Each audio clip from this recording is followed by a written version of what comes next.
Então, hoje é o dia 18, Elane? 18 é aniversário da minha mãe. 18 de março, ontem foi aniversário do Marcelo Lilo, hoje é da mãe da Elane. E nós estamos aqui estudando a Páscoa. A Páscoa. E a Páscoa judaica, ela é a primeira de uma série de festas. É a primeirona de uma série de 7 festas que compõem o calendário judaico. E essas festas, assim como as cartas lá das 7 igrejas, de Apocalipse 2 e 3, elas têm muitos aspectos. Elas eram festas históricas que realmente aconteciam, né? Quando chegava agora, igual está chegando, 21 de março, que é a chegada da primavera lá no norte, outono aqui no nosso hemisfério. Já no dia 14, os judeus vão se reunir para comemorar a Páscoa. E na sequência da Páscoa, por mais 7 dias eles ficam comendo pães asmos, sendo que no segundo dia de pães asmos tem a festa das primícias. Nós vamos ver essas coisas em detalhes. Passam-se 50 dias, vem a festa da colheita, a festa dos Pentecostes. Passam-se 50 dias. Aí passam mais 4 meses, aí vem a sequência das outras 3 festas, que são as festas de outono. Então, em março, daqui uns dias, vai começar a primavera lá no norte. Então, nós temos 3 festas de primavera: Páscoa, Asmos e Primícias. E lá na frente, em setembro, nós temos outras 3 festas que são chamadas festas de outono, que é Trombetas, Dia do Perdão e a Festa das Cabanas. E esse calendário de festas, ele tem início a partir da festa da Páscoa, que, como nós temos visto, é a festa que comemora o nascimento da nação.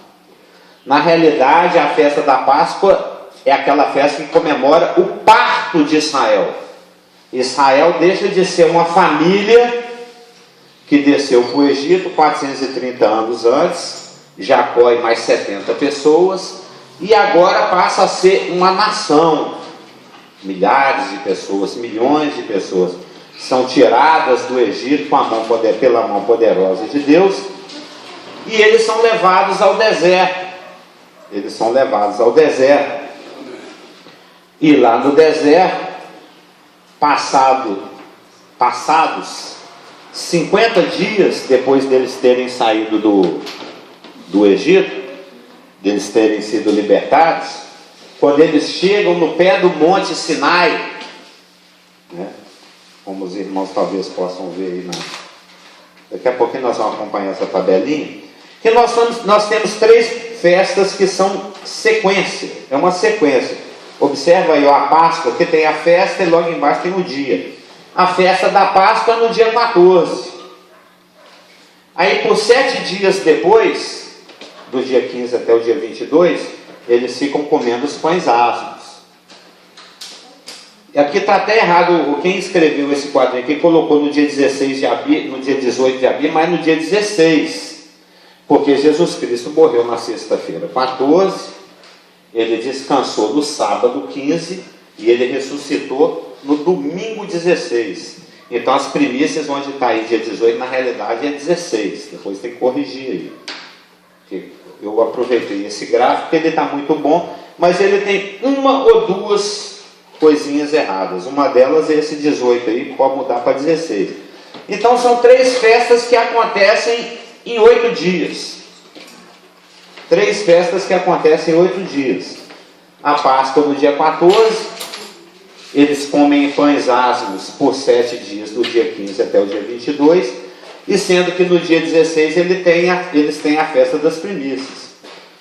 Passam-se 50 dias, ou seja, Deus libertou Israel do Egito no dia 14 de Nissan, e no 3º dia depois eles estavam passando lá pelo Mar Vermelho, sendo batizados. Nós vamos ver isso, Paulo fala disso lá em Corinto. Aí eles começaram a caminhar pelo deserto. Deus foi conduzindo Israel pelo deserto, porque o objetivo de Deus é que eles chegassem ao Monte Sinai. Deus ainda não tinha revelado para Moisés, para a liderança de Israel, quais eram os planos dele, mas Israel confiava em Deus e Israel era conduzido no deserto de dia por uma coluna de fumaça e à noite por uma coluna de fogo. Houve um momento, o pastor Geraldo gosta muito dessa passagem, ele já pregou sobre ela 8.359 vezes, em que o Moisés fala assim com Deus: Deus, se o Senhor não for com nós não vai. Lembra que você já pregou isso muito lá na sua casa, quando a gente se reunia lá, você pregou umas 2 vezes sobre isso. Ou seja, se Deus não for comigo, eu não vou. Não precisa. Igual nós aqui, se Cristo não estiver na nossa vida, essa semana mesmo, quantas respostas de oração, quantas libertações, quantos livramentos nós tivemos na nossa vida pessoal e na nossa família, amor? Um monte. Um monte. Aconteceu muita coisa essa semana. Era para ter tido até óbito na minha família essa semana, e Deus segurou a onda, porque Deus é misericordioso, porque Deus é bom, porque Deus é fiel, porque a misericórdia dele dura para sempre. E o Moisés fez uma oração segundo a vontade dele: Senhor, vem comigo, anda conosco, como o irmão ele sempre ora, né? Fica conosco, Senhor, né? Anda conosco, vai, porque se o Senhor não for, eu não consigo lidar com um tanto de coisa que eu vou ter que lidar. E a nossa, como diz os antigos, né? A nossa valência é que Jesus Cristo está conosco, presente no nosso cotidiano, no nosso dia a dia. Eis que estou convosco todos os dias até a consumação dos anos. Então isso faz uma diferença muito grande. Você ter a tranquilidade, você ter o descanso de saber que se tem um problema, você não resolve aquele problema sozinho. Se você está numa situação difícil, você não está sozinho. Isso é uma diferença muito grande para aquele que está no mundo sem Cristo, sem esperança, sem Deus, igual fala lá em Efésios 2. Você vai para o hospital, mas Cristo vai no hospital com você. Você está doente, Cristo está lá fofando o seu travesseiro. Não fala isso lá no Salmo? O Senhor até afofa nosso travesseiro. Ou seja, é uma coisa muito diferente ter problemas e ter problemas conosco no barquinho, né? Como diziam as canções que Elaine ensinava para os nossos filhos, e dentro em breve para os nossos netos. Nossos em todos os sentidos. Porque Cristo, a palavra fala em diversos lugares, na realidade era o anjo do Senhor, era o Cristo pré-encarnado, era a rocha que acompanhava aquele povo, que estava andando com o povo no deserto. Era o próprio Jesus Cristo pré-encarnado. Foi ele que apareceu para Josué, foi ele que apareceu para Gideão, foi ele que apareceu para os pais de Sansão. Ou seja, quando não tem outra forma de Deus se manifestar que não seja através do Filho. Deus se revela através do Filho. Deus é Espírito e habita numa luz inacessível a qual nenhum homem alcança, mas ele se revelou, Deus se revelou, nele habita corporalmente toda a plenitude da divindade. Então, quando Israel, depois de ter sido libertado lá das mãos de Faraó, ele caminha por 50 dias, no 50º dia, no dia 50, ele está lá no pé do Monte Sinai. Como pode observar aí na coluna junho, que em hebraico é Sivan, que é o 3º mês, 50 dias depois das primícias, eles estão lá no pé do Monte Sinai, e a lei é dada. A lei foi dada exatamente no dia de Shavuot, no dia de Pentecostes. Eu me lembro, quando nós nos congregávamos juntos lá na antiga Comu, que aqui também eu chamo de Comu, né? Quando eu falo lá em casa, e aí, vamos para Comu, está na hora de ir para Comu, né?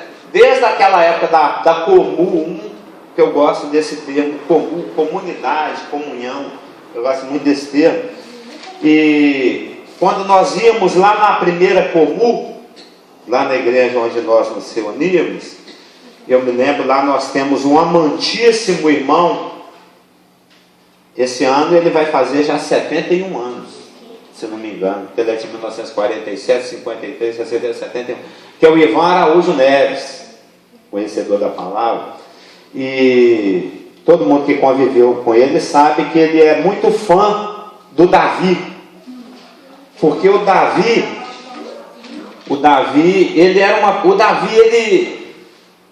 quando a gente lê sobre Davi, em especial o Salmo 51, que é o salmo da confissão de culpa dele, quando ele foi confrontado pelo profeta Natã, que ele fez aquela parábola das ovelhas, ele falou: você é o homem, é você que está pisando na bola.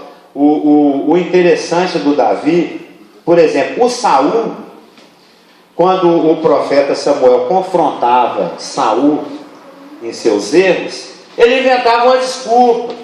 Não, sabe o que é? Mas porque o povo estava me pressionando. Eu fiquei com temor do povo não ficar sem paciência. Não, eu achei, né? Achar é a mãe de todos os erros. É porque eu achei que os bezerros estavam tão bonitos, para que eu vou matar? Lá no caso do Agag, né? No caso dos... Como é que chama aquele povo lá? Aquele povo terrível que persegue Israel. E agora os amalequitas. Ele sempre, quando o Saul ele era confrontado pela palavra de Deus, ele tinha uma desculpa. Ele tentava dividir a culpa com alguém, ele jogava um argumento. Ele não era uma pessoa que tinha aquela humildade, aquela sinceridade que nós deveríamos ter e devemos ter, de quando a palavra nos confronta, a gente fala igual o Davi falou: não, eu pequei. A palavra de Deus chega e te confronta: pequei. Nossa, então perdão é isso. O Salmo 51, que é um salmo onde Davi confessa a sua culpa por causa daquele lance do Nacabatseba, aquele adultério, onde a gente percebe, isso que significa ser um homem segundo o coração de Deus. Ser um homem segundo o coração de Deus é ser um homem que responde positivamente à palavra. Quando Davi era confrontado com a palavra, ele respondia, ele se dobrava, ele se humilhava, ele parava de fazer o que ele estava fazendo, porque muitas vezes o que Davi, quando ele errava por ignorância. E mesmo, é lógico, ele não era assim tão inocente, não era tão Lula assim, né? Tão inocente, mas tinha também os crimes mais graves, mas mesmo assim, a forma que Davi lidava com o pecado era de tolerância zero, como deve ser na vida de cada um de nós. E esse irmão Ivan Araújo Neves, ele nos ensinava, e eu concordo plenamente com ele, que o Davi, apesar dele ter nascido no Velho Testamento, na Velha Aliança, ele vivia como se vivesse na Nova, porque ele desfrutava muito da graça. Olha os Salmos, como ele louva a misericórdia do Senhor, como ele conta com a benignidade do Senhor, como ele prefere ser julgado pelo Senhor do que ser julgado pelos homens, porque ele descansava no caráter de Deus, ele sabia qual que é o coração de Deus. Lembra lá quando Deus falou: se vocês quer escolher 7 anos de fome, 7 meses de praga ou 7 dias de juízo pessoal da minha mão? Eu prefiro cair na mão do Senhor, que é misericordioso, do que cair na mão dos homens, que não tem clemência. E mesmo assim, nos 7 dias, lá para o terceiro, Deus acabou com a maldição na hora que o anjo do Senhor parou lá sobre a vinha de Jezreel. É uma passagem conhecida. E esse irmão, ele falava que o Davi, apesar de ter nascido na Velha Aliança, ele desfrutava da graça de Deus como se ele fosse da Nova Aliança. Ele tinha uma visão da graça, uma percepção da misericórdia do Senhor muito maior do que a maioria dos seus contemporâneos. Aí eu descobri uma coisa interessante, porque nós sabemos que Shavuot, a festa de Pentecostes, que vem 50 dias depois da festa das primícias, Porque a Páscoa aconteceu na sexta-feira, 14, quando o cordeiro estava sendo imolado lá no templo, pelos sacerdotes, às 15 horas da tarde do dia 14 de Nissan. Às 15 horas da tarde desse mesmo 14 de Nissan, Jesus Cristo estava morrendo lá na cruz, despedindo o Espírito e gritando que está tetelestado, que está consumado. No sábado ele descansa, o seu corpo descansa na terra. E no domingo ele se levanta, ele rise again, né? Ele ressuscita. E o interessante é que essas festas todas, conforme nós estamos dando um ampassão aqui, que nós não vamos nos aprofundar dela, elas estão todas lá em Levítico 23. Se os irmãos abrirem o livro de Levítico 23, pode anotar aí com um quadradinho ao redor, assim, ó, Levítico 23. Lá em Levítico 23 você vai achar todas as festas. Em Levítico 23, 5 fala sobre a Páscoa, do 6 ao 8 fala sobre os asmos, de 9 ao 14 fala sobre as primícias, do 15... O capítulo inteirinho fala sobre as 7 festas. Lá tem um grande resumão, um grande esclarecimento. Ali está tudo detalhado do jeitinho que o judeu precisava saber para comemorar. Se essas instruções estão detalhadas em Levítico 23. Porque em Êxodo 12, aonde Deus dá as prescrições a respeito da Páscoa, não eram prescrições completas, porque o judeu estava com pressa. O faraó está na cacunda dele, como diz lá na terra do pastor Geraldo, na cacunda dele. Conhece a cacunda? Na cacunda, nas costas ali, querendo pegar igual um bicho. E eles tiveram que sair com pressa, com um cajado na mão, sandália no pé, não deu tempo nem do pão fermentar. Então tiveram que sair às pressas, a gente sabe que foi assim. Então Deus só deu os indicadores mais importantes. Tem que ter o sangue na porta, tem que comer o cordeiro, não pode ser cozido, tem que ser assado, tem que ter erva amarga e pão sem fermento. E tira o fermento da sua casa. Foi às pressas. Lá depois, quando eles estavam no deserto, eles ficaram 40 anos, aí Deus detalhou, deu todos os detalhes de como se comemorariam essas festas.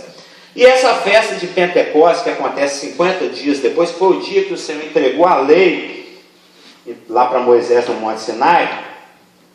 É uma festa, porque apesar de que essas festas elas eram históricas, elas tinham que ser comemoradas. 3 festas lá em março, abril, a outra festa lá em junho, que é Pentecostes, as outras 3 festas lá em setembro também, que era uma sequência assim de 15 dias de festas, que era a trombeta, eram as primícias e eram as cabanas, que eles moravam 7 dias em tendas, para lembrar o tempo que eles moraram lá no deserto em cabanas. De todas essas festas, elas têm, além de serem históricas, observa aqui, ó, a festa da Páscoa. Isso é o aspecto histórico, como ela é válida para Israel. Observa aí no quadro, ó. A Páscoa, ela comemora a libertação de Israel do Egito. Está aí, ó, aspecto histórico. A festa dos asmos, ela representa a pressa do judeu sair do Egito. A festa das primícias é uma festa aonde a colheita da cevada é celebrada. Aí passa 50 dias, a Torá é dada. Não só de pão viverá o homem, mas de toda a palavra que procede da boca de Deus. A gente sabe que existem inúmeros símbolos na palavra, para representar a própria palavra. A Bíblia, a palavra de Deus é pão, a palavra de Deus é mel, a palavra de Deus é leite, a palavra de Deus é trigo. Tem muitas figuras alimentícias que são comparações feitas com a palavra, que ela nos alimenta. Então o trigo, ele era comemorado a sua colheita no dia de Pentecostes, que é a festa das primícias das colheitas, que é uma figura da palavra sendo dada, porque nem só de pão e a gente também se alimenta da palavra. E essa festa de Pentecostes, das 7 festas, elas também têm um aspecto profético. A mesma festa da Páscoa que comemora a libertação do Egito, agora vem aqui o aspecto profético. Se a Páscoa os asmos e as primícias comemoram a libertação, a santidade e a frutificação de Israel, profeticamente elas tipificam também a morte de Jesus Cristo, a Páscoa, o Cordeiro imolado, tipifica o sepultamento de Jesus Cristo quando ele descansa na terra, que são os asmos, e tipifica também as primícias, os primeiros frutos, porque a colheita mesmo vai ser 50 dias depois. Mas 50 dias antes, algumas espigas já brotavam. Eu não sei se os irmãos aí conhecem esses termos de roça. Bom dia, irmão. Quando o fruto nasce na época, ele é serôdio. Quando o fruto nasce fora do tempo, ele é temporão. Temporão. Por exemplo, o pé de manga deve dar manga aí, sei lá, tem um mês aí, outubro, sei lá, setembro, janeiro, não sei quando é que é a época de manga, né? Tem uma época de manga aí, vamos chutar aqui, outubro. Mas tem mangueira que dá manga, vamos dizer assim, em fevereiro. É um fruto temporão, fora de época. Mas isso acontece no mundo vegetal. O trigo realmente ele era colhido lá em junho. Mas 50 dias antes, algumas espigas já brotavam. Eram os primeiros frutos, é o que é chamado de primícia, né? Você tem lá um trigal, o trigal está todo verde. Mas um ou outro cacho aqui e acolá já dora, amadurece antes do tempo. Isso aí é que é a primícia. Então, essas primícias, esses frutos antecipados, esses frutos temporões, é assim que fala, temporãos, eles eram um indicativo de que a colheita ia ser boa. A colheita vai ser boa, porque já tem fruto, está dando fruto antes da hora. E isso era uma forma de Deus manifestar para o seu povo, de quem ele cuidava, de que o Senhor está preparando a terra, o Senhor está dando fertilidade para a semente, não precisa de fazer nenhum culto para nenhuma divindade, porque eu que estou cuidando de vocês. Então aquela colheita que vai ser feita lá no dia de Pentecostes, ela já tinha uma antecipação 50 dias antes dos primeiros frutos que brotavam. Então aquela grande colheita de 3.000 pessoas que vão ser colhidas lá no dia de Pentecostes, que a gente sabe, eu estou até procurando isso aqui,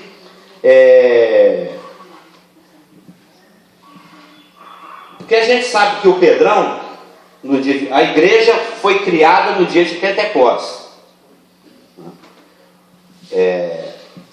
Cristo ressuscitou no dia 16 de Nissan, andou 40 dias com os seus, 40 dias, Lucas fala isso em Atos. No dia 40, no 40º dia, ele falou: vocês não vão muito para longe de Jerusalém, não, mas permanece aqui, para que do alto sejais revestidos de poder, que eu vou enviar para vocês a promessa do Pai. E eles ficaram lá por mais 10 dias em Jerusalém, que Cristo andou com eles 40, após as primícias, dia 16, andou com eles mais por 40 dias, ascendeu aos céus e falou: não some não, fica por aqui mesmo.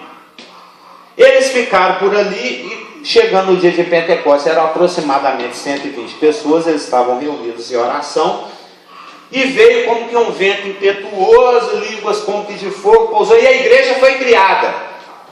Aí a igreja foi inaugurada. Não existia igreja. O irmão ali, que talvez já visitou algumas igrejas presbiterianas, o pessoal que crê na teologia do pacto, tem gente que acha que a igreja começou com Adão.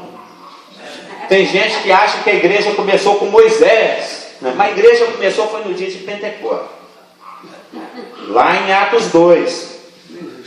E quando a igreja foi batizada com o Espírito Santo e ela foi inaugurada, o Pedro fez uma pregação muito linda, que está lá em Atos 2. E quando você chega em Atos 2, a gente vê que 3.000 pessoas receberam essa mensagem, aceitaram Jesus Cristo e nasceram de novo.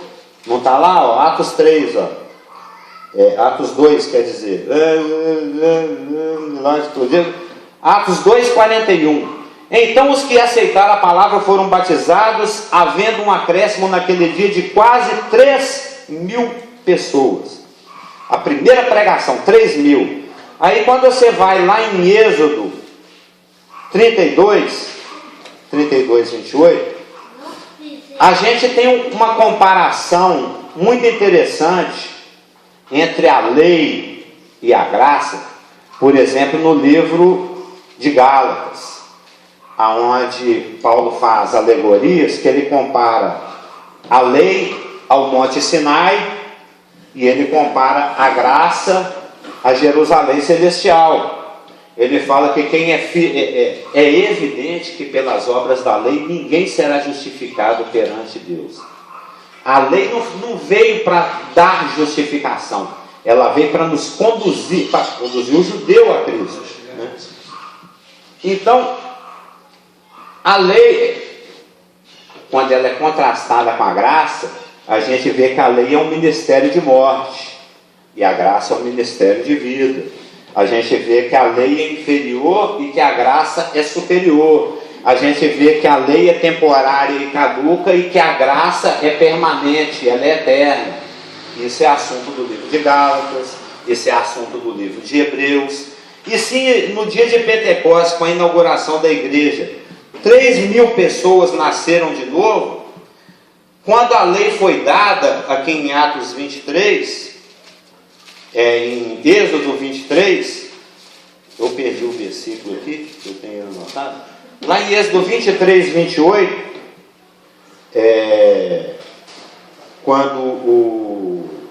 agora eu não sei se é no 28, quando a lei foi dada,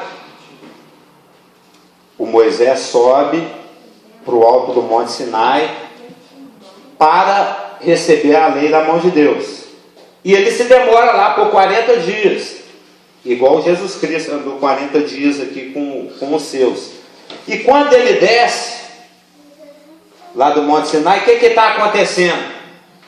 O pessoal está entregue à adoração do ídolo. Ou seja, quando a lei é dada, o primeiro mandamento, não terás outros deuses diante de mim. O Moisés desce com as tábuas da lei, o povo já está transgredindo o primeiro mandamento. Teve uma praga. E qual que foi a consequência dessa praga? Eu estou procurando aqui, mas não estou achando. 3.000 pessoas morreram.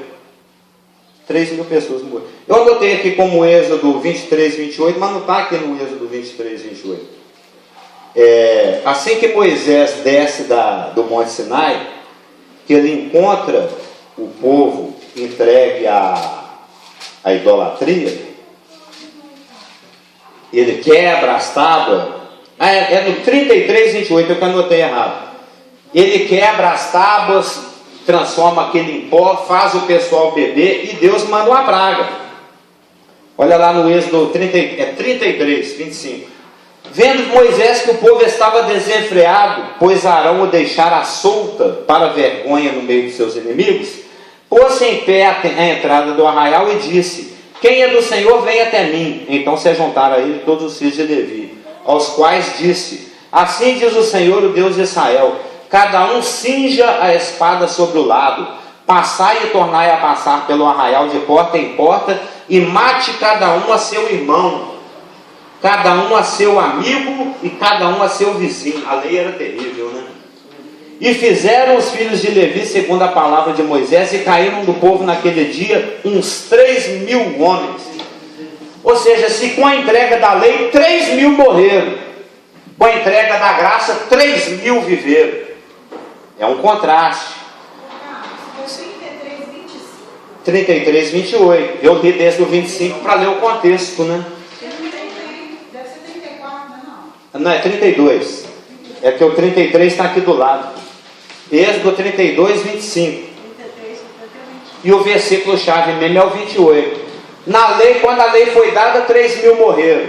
Quando a graça foi dada, 3.000 viveram. E depois, na próxima pregação lá de Êxodo, de Atos 4, mais 5.000. E por aí foi. Então, a festa de Pentecostes é uma festa que pré-anuncia a igreja. Ah, mas a igreja não era vista profeticamente no Velho Testamento, ela é um mistério de Deus. Sim, Mas a igreja, a priori, quando ela foi inaugurada, ela era composta só pelo remanescente judaico.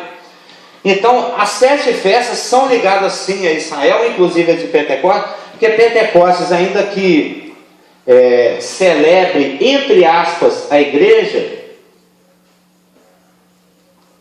na realidade ela está celebrando o remanescente judaico que está contido na igreja. Isso é assunto lá de Romanos 9.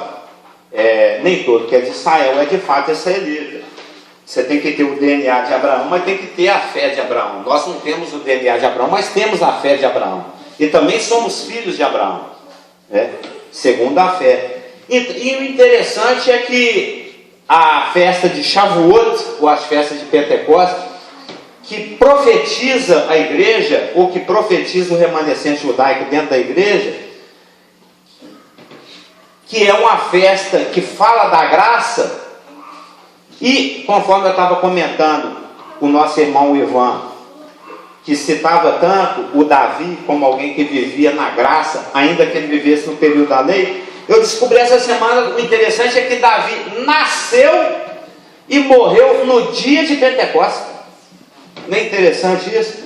O Davi, que era uma pessoa que tinha uma visão tão grande da graça de Deus, que compreendia a graça de Deus, e era uma pessoa que estava tão ligada, praticamente era da igreja, antes da igreja existir, e ele nasceu justo no dia de Pentecostes e morreu no dia de Pentecostes. Isso a gente sabe através da tradição judaica. Então é uma curiosidade, é uma coisa interessante.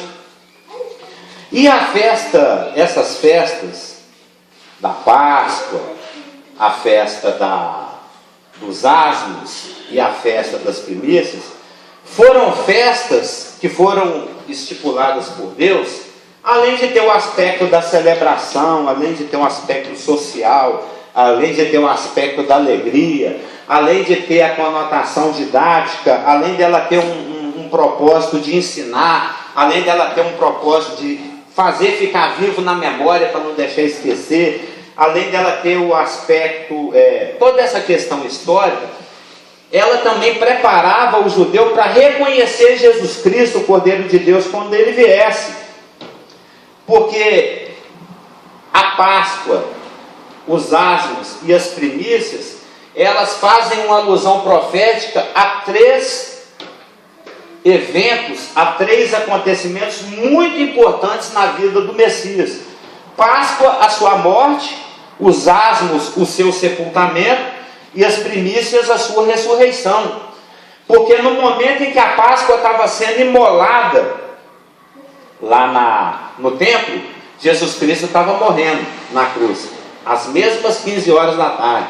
No momento em que o judeu estava entrando para o seu Shabá, eles levaram às pressas Jesus Cristo para o túmulo. Era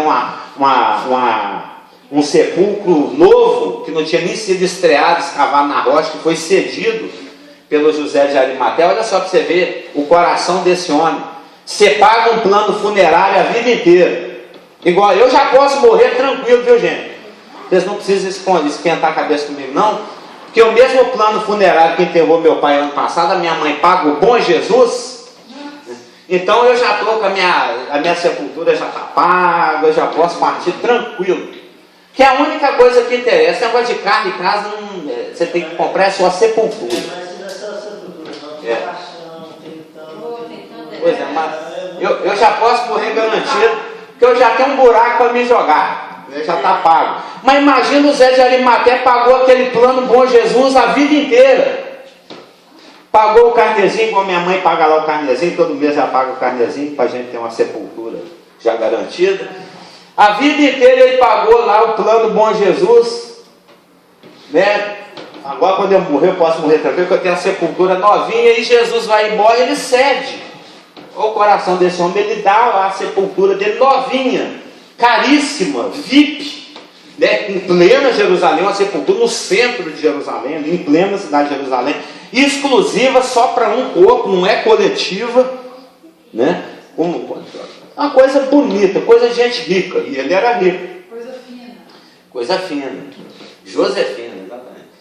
E então, Jesus Cristo morreu às 15, o cordeiro pascual sendo imolado às 15, o judeu descansando no sábado, o corpo dele descansando no sábado, e no dia das primícias, o que acontecia? Isso está tudo lá em Êxodo 23, isso está tudo lá na Torá, é só se informar. Os agricultores traziam esses primeiros frutos, temporões que davam lá nos pés de cevada, nos pés de trigo, trazia para o sacerdote fazia uma oferta alçada, ou seja, ele pegava o molho e levantava, ele chegava lá diante do santo, lá no templo. Esse ritual está todo prescrito aí na velha lei. Ele pegava esse molho de trigo, de cevada, que tinha sido acabado de colher, os primeiros frutos, as primícias, por isso que chama festa, e levantava lá diante de Deus e agradecia, Baruch Hashem, Matá, blá blá blá, aquelas orações dele, e agradecia o Senhor pela colheita. No domingo, de manhã cedinho, lá por volta das 6 horas da manhã, quando o sumo sacerdote estava levantando esse molho lá diante do Senhor no dia 16 de Nissan, Jesus Cristo estava subindo ao Pai. Porque essas festas tipificavam esses eventos históricos. A Páscoa, a morte do Cordeiro.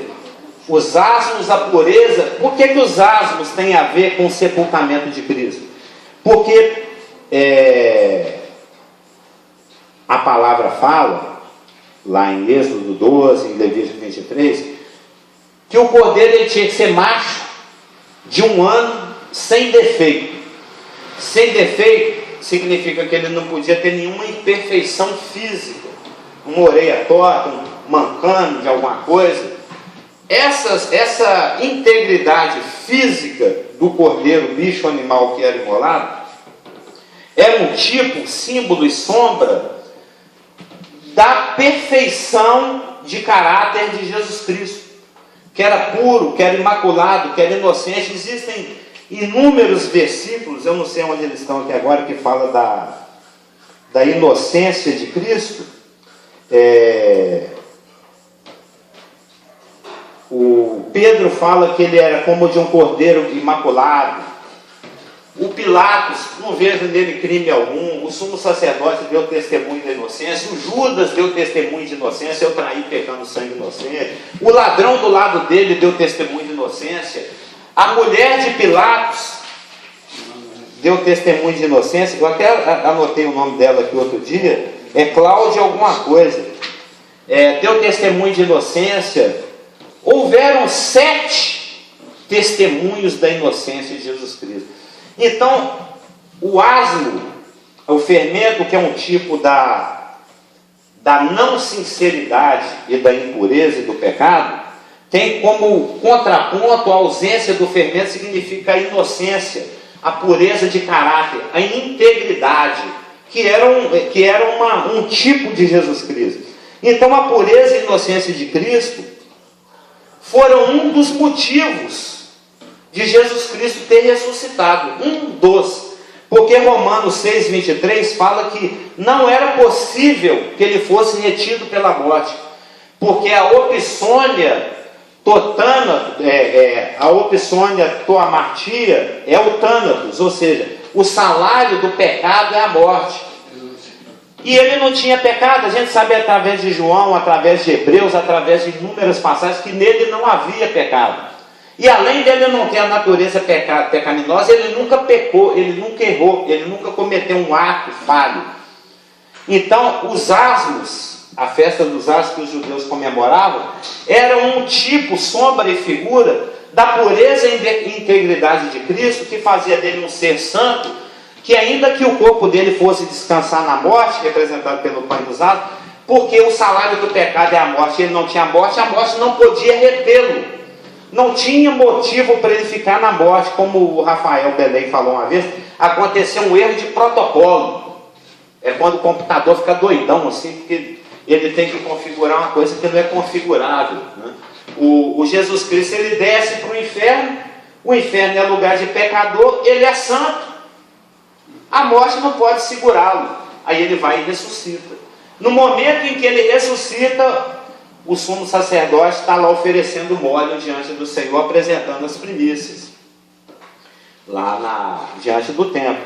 Então essas 3 festas, a morte, a Páscoa, os asmos e as primícias, além delas terem um aspecto histórico para a nação de Israel, que tinha que ser comemorado por Israel, também tinha esse aspecto profético, que falava da morte, do sepultamento e da ressurreição de Jesus Cristo.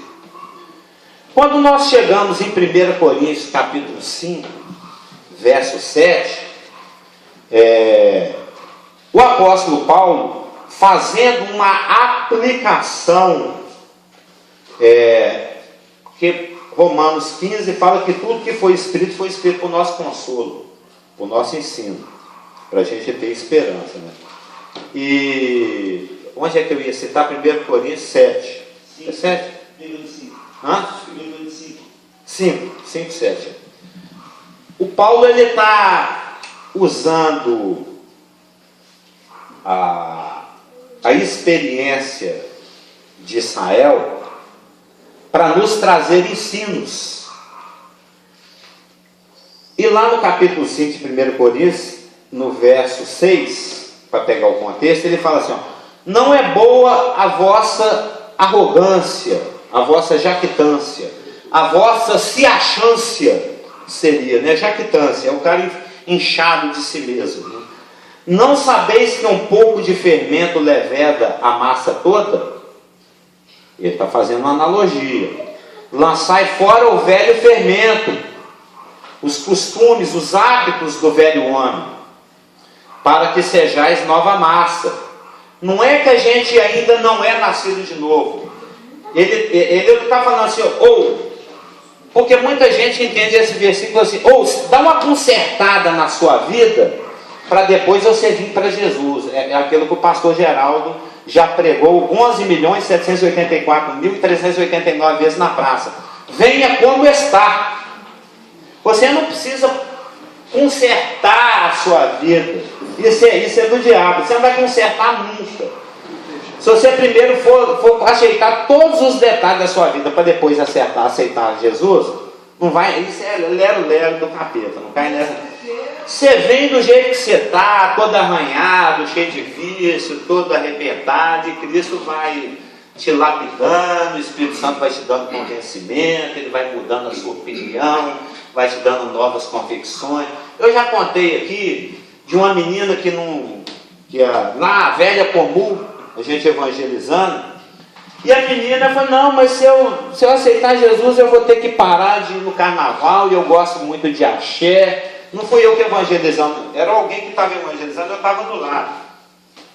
E eu gosto muito de carnaval, e falei, não, esquenta a cabeça do carnaval. Porque o diabo põe na cabeça assim, primeiro eu vou parar com os meus vícios, com os meus carnavais, depois eu vou para a igreja. Falei, não, vem para a igreja do jeito que você está. Do jeito que você está, lá a gente conserta esse tanque. Aí a menina fez a oração, aceitou Jesus. Aí o tempo foi passando.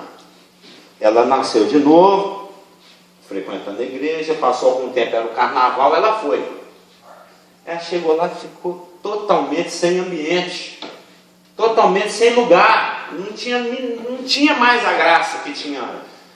É igual a Elaine falou, pastor, o que vocês fizeram comigo aí? Você não chegou lá chutando a porta do pastor? O que vocês fizeram comigo aí que agora eu não consigo nem curtir meu rock? Não foi um treino assim? Elaine, quando nasceu de novo também, ela notou uma mudança de dentro para fora e foi lá, o que vocês fizeram aí? O meu irmão queria ir lá bater no pastor também. Na época que eu converti, em 1981, meu irmão falou, meu irmão, ia se prender num quartinho, colocaram um palito no seu olho e puseram para você assistir uns filmes lá de nazismo. Fizeram a sua cabeça, lavaram o seu cérebro. Ele queria ir lá bater no pastor, que o pastor lavou minha cabeça. Ô Beto, meu irmão, não é isso não. A história é outra. Não, porque você saiu daqui uma pessoa, essa pessoa morreu, não voltou mais. Cadê o meu irmão doido? Eu quero meu irmão doido de volta. O pessoal prefere, o pessoal é doidão. Ou seja, lançar fora o velho fermento não quer dizer que você precisa fazer uma reforma para depois viver na nova vida. Está falando, lança fora o velho que não tem nada a ver com a nova, que você já é nova massa. Lançai fora, 1 Coríntios 5,7, o velho fermento, para que sejais nova massa. Sejais não no sentido de passar, porque de fato você já é. Como sois de fato sem fermento, pois também Cristo, nosso Cordeiro Pascual, foi imolado. Por isso celebremos a festa, não com o velho fermento, e não com o fermento da maldade e da malícia, e sim com os asmos da sinceridade e da verdade. Ou seja, se essas festas, por um lado, ela tem um aspecto histórico, que tem a ver com a nação de Israel, se por outro lado ela também tem um aspecto profético, que tem a ver com Cristo, sua pessoa, sua conduta, seu caráter, seu ministério e os eventos importantes da sua vida, de acordo com o nosso diagrama aqui, pelo fato de que agora também nós estamos nele, ele é o nosso Cordeiro Pascal, visto como essa festa é um mandamento perpétuo para a nação de Israel, e a Páscoa não é um mandamento para a igreja, mas nós temos uma celebração de alegria, que tem como base essa Páscoa, porque o Cordeiro é o mesmo. Então essas festas também têm um aspecto de aplicação pessoal, porque tudo que foi escrito por nosso ensino. Isso é Romanos 15, 4, se não me engano. Por exemplo, a festa da Páscoa, que celebra a libertação da nação de Israel do Egito, e que aponta para a morte, para a crucificação de Jesus Cristo, ela também aponta para a nossa redenção, para a nossa libertação pessoal. Isso é o assunto de Romanos 6, 7 e 8. Nós temos uma velha natureza. Jesus Cristo na cruz recebe a penalidade pelo pecado e pelos pecados de toda a humanidade. Então, quando Cristo morre, todos os homens morrem com Ele. E quando Ele ressuscita, todos aqueles que quiserem viver em novidade de vida, ressuscitam com Ele. Então, a natureza pecaminosa, ela foi neutralizada, anulada. A palavra no grego é katargel, tornada nula na pessoa de Jesus Cristo. Então todo aquele que pela fé vive em Cristo, se coloca pela fé na pessoa de Cristo, e que permite que o Espírito Santo, que é o Espírito de Cristo, que nos habita, nos trabalhe, nos conformando à imagem de Cristo, ele vai nos conduzir a uma vida de alguém que não tem mais o vínculo de escravidão com o pecado. O pecado, como eu já falei, ele agora é um morcego que babuja o nosso pescoço. Ele não consegue mais nos morder. Deus banguelou esse morcego aí. A natureza pecaminosa não tem mais aguilhão. Ela não consegue mais nos obrigar a pecar. Quando o nascido de novo peca, ele peca espontaneamente, voluntariamente, na contramão do Espírito que o habita, na contramão da palavra que o ilumina, e porque está enganado. Porque não tem mais nada que o obrigue a pecar. Ele já está liberto do pecado, porque assim como o judeu foi livre da escravidão, Jesus Cristo foi livre da morte pela ressurreição, e nós estamos livres da natureza pecaminosa, pelo fato dela ter sido anulada em Cristo, pelo fato de nós estarmos em Cristo, pelo fato de Cristo ter ressuscitado com a nova vida, e pelo fato de nós termos ressuscitado juntamente com Ele. Tem até um versículo que fala que, porque agora nós já estamos ressuscitados juntamente com Ele, a gente tem que ficar pensando nas coisas lá de cima. Colossenses. É Colossenses, né? É o nosso bom e velho Colossenses. É pensar nas coisas lá do alto.